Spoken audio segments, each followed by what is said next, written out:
Good morning everybody, myself Acharya Vishvendra. आज आपसे thermal properties of matter के बारे में कुछ पॉइंट्स डिस्कस करूँगा।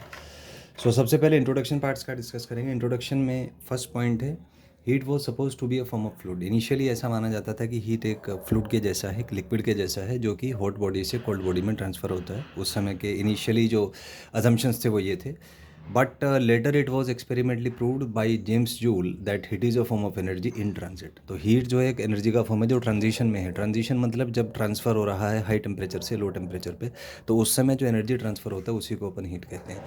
ये बेसिकली इलेक्ट्रॉनिक कोलिजन्स की वजह से होता है। कोई भी अगर कंडक्टर है तो उस कंडक्टर के अंदर फ्री इलेक्ट्रॉन्स होते हैं। तो जब हम कंडक्टर को गर्म करते हैं तो जो जो फ्री इलेक्ट्रॉन्स हैं वो एनर्जी को ऑब्जॉर्व करते हैं और एक दूसरे से कोलाइड करते हैं। इस कोलिजन में एनर्जी का ट्रांसफ़र होता है from one end to another. So this is the basic mechanism of conduction of heat by a metal rod. So next इसमें है, यहाँ पे कुछ पॉइंट्स हैं, जैसे एक है टेम्परेचर की हीट को नापेंगे कैसे। द मेजरमेंट जो उसका पैरामीटर है दैट इज़ टेम्परेचर। टेम्परेचर के बारे में कुछ पॉइंट्स हैं, that it's a measure of hotness और कोल्डनेस ऑफ अ बॉडी। कोई बॉडी कितना हॉट है या कितना कोल्ड है उसको हम टेम्परेचर से मेजर कर सकते हैं। Next is it is measured by thermometer. जो आपको पता ही होगा, जो बचपन में जैसे बुखार वगैरह हो जाता है तो उसको नापने के लिए हम थर्मोमीटर का यूज़ करते हैं। Next is we have different temperature scales. Next is all scales are interconnected. तो जैसे मान लीजिए 4 पॉपुलर स्केल्स हैं, centigrade scale, Fahrenheit scale, Kelvin scale और र्यूमर स्केल। तो इसमें 2 पॉइंट्स होते हैं, एक लोअर पॉइंट एक अपर पॉइंट, और इनका जो डिफरेंस होता है वो होता है नंबर ऑफ़ डिविजन्स। तो अगर हम सेंटीग्रेड स्केल की बात करें तो लोअर जो पॉइंट है वो होता है 0 degree centigrade, upper point is 100 degree centigrade. तो जो डिविजन्स आएंगे वो 100 - 0 यानी 100 आ जाएंगे। फ़ारेनहाइट स्केल में लोअर पॉइंट होता है 32 डिग्री फ़ारेनहाइट, अपर पॉइंट 212 डिग्री फ़ारेनहाइट, डिफरेंस आएगा 180। सिमिलरली केल्विन स्केल में लोअर पॉइंट होता है 273.15 केल्विन, अपर पॉइंट होता है 373.15 केल्विन, डिफरेंस जो है वो 100 आ जाएगा। तो डिवीजन्स ही 100 आ जाएंगे। र्यूमर स्केल में लोअर पॉइंट होता है 0 र्यूमर, अपर होता है 80 र्यूमर, डिवीजन्स 80 आ जाएंगे। अब कोई भी टेम्परेचर स्केल हो, सारे स्केल्स में एक चीज़ कॉमन होती है, वो है T - T lower upon T upper minus T lower is X - X lower upon X upper minus X lower, which is a constant. तो कोई भी टेम्परेचर स्केल हो उसके लिए ये इक्वेशन वैलिड है। तो कई बार क्वेश्चन आते हैं कि एक स्केल को आपको दूसरे स्केल में कन्वर्ट करना पड़ता है, जैसे सेंटीग्रेड को फ़ारेनहाइट में या केल्विन में या र्यूमर में। तो इस इक्वेशन की हेल्प से डिफरेंट स्केल्स का इंटर कन्वर्जन हम कर सकते हैं और उसमें रिलेशन फाइंड कर सकते हैं। एक्स जो है कोई भी फिजिकल क्वांटिटी होती है which is linearly dependent on temperature. तो ये जो है y is equal to x plus b equation मान के सॉल्व किया गया है। तो आप देखेंगे कि ये जो क्वांटिटी है x - XL upon x - x XL, ये कांस्टेंट आ जाता है। x यहाँ पे लेंथ हो सकता है, वॉल्यूम हो सकता है, प्रेशर हो सकता है और रेजिस्टेंस भी हो सकता है, डिपेंडिंग ऑन कौन सा थर्मोमीटर आप यूज़ कर रहे हैं। तो इनमें कुछ रिलेशंस हैं, जैसे फर्स्ट रिलेशन आएगा इस इक्वेशन को सॉल्व करके कि T Fahrenheit is equal to 32 + 9/5 TC। दोनों साइड आप डिफ्रेंशिएट कर दीजिए तो ये आ जाएगा डेल्टा TF इज़, इसका डिफ्रेंशिएशन 0, 9/5 इंटू डेल्टा TC। ये रिलेशन कई बार यूज़ होते हैं। नेक्स्ट इज़ केल्विन स्केल में जो टेम्परेचर है वो आएगा सेंटीग्रेड प्लस 273.15।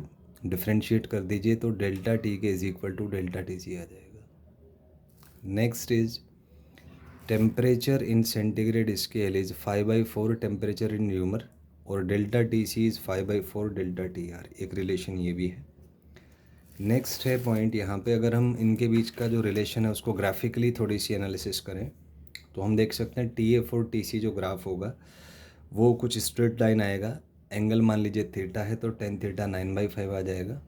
वहाँ से थीटा आपका tan इनवर्स ऑफ 9/5 होगा। जबकि अगर हम TK और TC का ग्राफ प्लॉट करें तो ये कुछ स्ट्रेट लाइन ग्राफ आएगा जिसमें tan थीटा 1 है तो एंगल 45 हो जाएगा। जबकि TC और TR का जो ग्राफ है वो भी स्ट्रेट लाइन होगा जिसमें आपका tan थीटा 5/4 आ जाएगा। तो इस तरीके से इसके ग्राफिकल रिजल्ट को आप एनालिसिस कर सकते हैं। ग्राफ पे भी कई बार क्वेश्चन पूछे जाते हैं। Next is thermal expansion. तो जनरली क्या है, जब हम किसी सब्सटेंस को हीट देते हैं तो जनरली वो एक्सपेंड करता है। हालांकि इसमें कुछ एक्सेप्शन भी हैं, जैसे वाटर का जो 0 से 4 डिग्री में है, टेम्परेचर देने से वो कंप्रेस हो जाएगा, उसका वॉल्यूम जो है वो घट जाता है। Because of intermolecular hydrogen bonding. लेकिन जनरली किसी भी सब्सटेंस को हीट देने पे वो बढ़ जाता है, उसका आप कह सकते हैं डिस्टेंसेस बढ़ जाते हैं। So thermal expansion basically 3 type के होते हैं, linear, areal and volumetric. Linear मतलब लाइन मतलब लेंथ, एरियल मतलब एरिया, और वॉल्यूमेट्रिक मतलब वॉल्यूम। तीनों का एक ही फंडा है।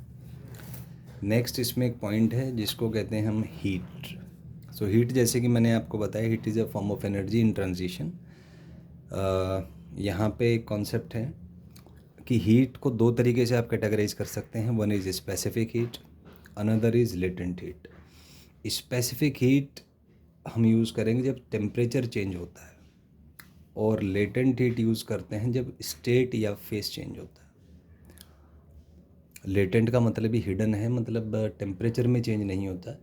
तो इसका पॉपुलर एग्जांपल है कि आइस जब मेल्ट करेगा, तो जब तक पूरा आइस मेल्ट नहीं होता तब तक टेम्परेचर इंक्रीज़ नहीं करता है।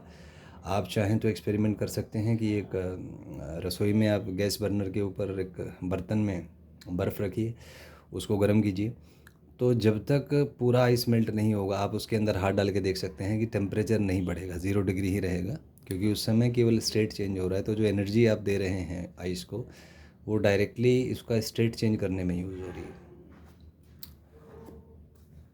Next is specific heat. तो इसमें एक रिलेशन है कि delta Q is equal to M S delta T. तो इसको आप ऐसे सोच सकते हैं कि मान लीजिए अपने को 1 कप चाय बनानी है, तो 1 कप चाय बनाने में अगर मान लीजिए 10 कैलोरी हीट लगता है, तो 2 कप बनाने में कॉमन सेंस की बात है उसका डबल लगेगा। तो ऐसे आप देख सकते हैं।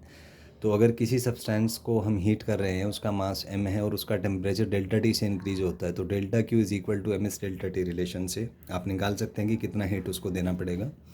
यहाँ पे m जो है इसको मास ऑफ सब्सटेंस कहते हैं, s is called specific heat capacity of the substance, and delta T is called change in temperature of the substance.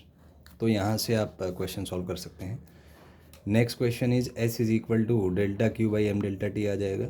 तो अगर मैं डायमेंशन निकालना चाहूँ कि स्पेसिफिक हीट कैपेसिटी का डायमेंशन क्या होगा, तो ये हो जाएगा dimension of delta Q, dimension of mass, dimension of delta T. Delta Q का डायमेंशन होगा ml/T माइनस टी, m का मास होगा, टेम्परेचर का केल्विन। तो इसको सॉल्व करेंगे, ये आ जाएगा m0L2T minus 2 K minus 1। Next is S का जो ऐसा यूनिट है ये होता है आपका जूल पर केजी केल्विन, और अदर यूनिट होता है कैलोरी पर ग्राम केल्विन।